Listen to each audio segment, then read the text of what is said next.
Hello বন্ধুরা, সবাই কেমন আছো? আশা করি সবাই খুব ভালো আছো আর আমিও ভালো আছি। তো আজকে ঘুমতে করতে এত দেরি হয়ে গেছে যে আর কিছু বলার নেই। তো চলো তাড়াতাড়ি করে আমার ব্লগটা স্টার্ট করা যাক। তো এই যে এখানে দেখো, সকালবেলা ঘুমতে করেছি, এখনো পর্যন্ত কিছু খাইনি, সেজন্য এই যে দুধ চড়িয়ে দিয়েছি, চা বানাবো। আর এখানে এই যে তেলের মধ্যে পেঁয়াজ ভাজি মাছের ঝোল করার জন্য। আর এদিকে পাঁচমিশালি রেডি করে দিয়েছে আমার মা। আর এখানে এই যে ডাটা পটল সব করে ভেজে দিয়েছে।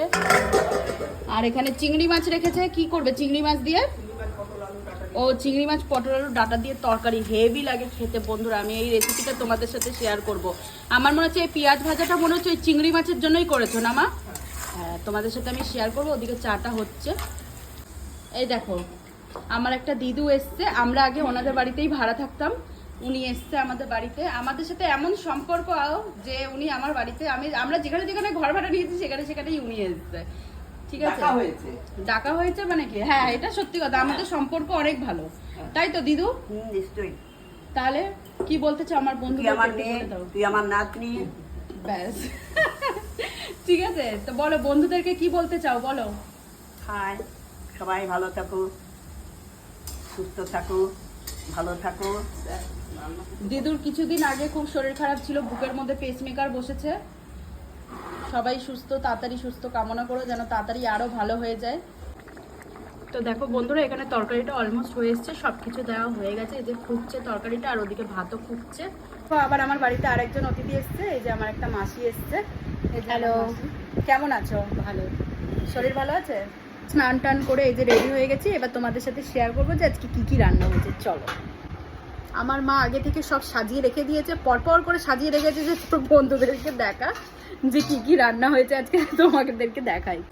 এই দেখো বন্ধুরা, পরপর সাজিয়ে রেখে দিয়েছে। তো এই যে এখানে হয়েছে ভাত, আর এটা হচ্ছে ডাল, রসুন লঙ্কা ফোড়ন দিয়ে ডাল, মুসুর ডাল। এটা হয়েছে ওই যে ডাটা পটল আলু চিংড়ি দিয়ে তরকারি।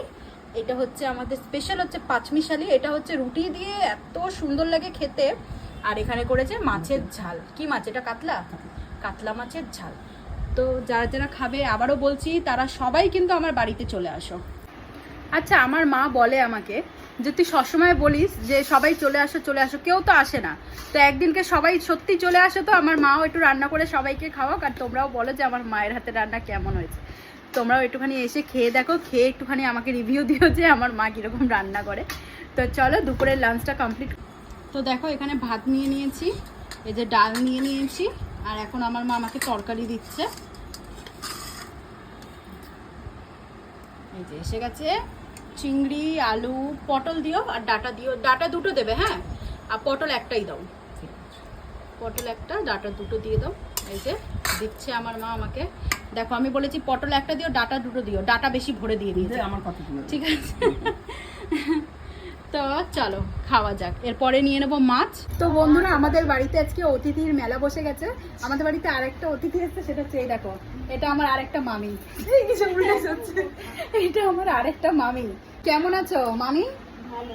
অনেকদিন পর এসছে, মামির খুব শরীর খারাপ। এই মামিটা হচ্ছে, তোমরা সবাই চিনবে, মিঠি দাস, ওনার মা। আর উনিও চলে এসছে আমার বাড়িতে।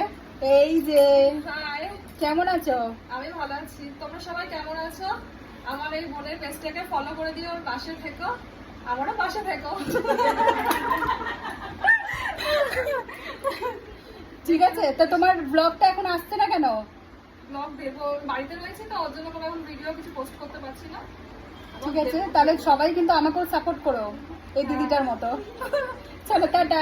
দেখা হচ্ছে আবার তোমাদের সাথে নেক্সট ভিডিও নিয়ে। ততক্ষণে আমার পেজটাকে তোমাদেরকে ফলো করতে হবে, আর আমার পাশে এরকম ভাবেই থাকতে হবে, আমাকে সাপোর্ট করতে হবে। চলো টাটা।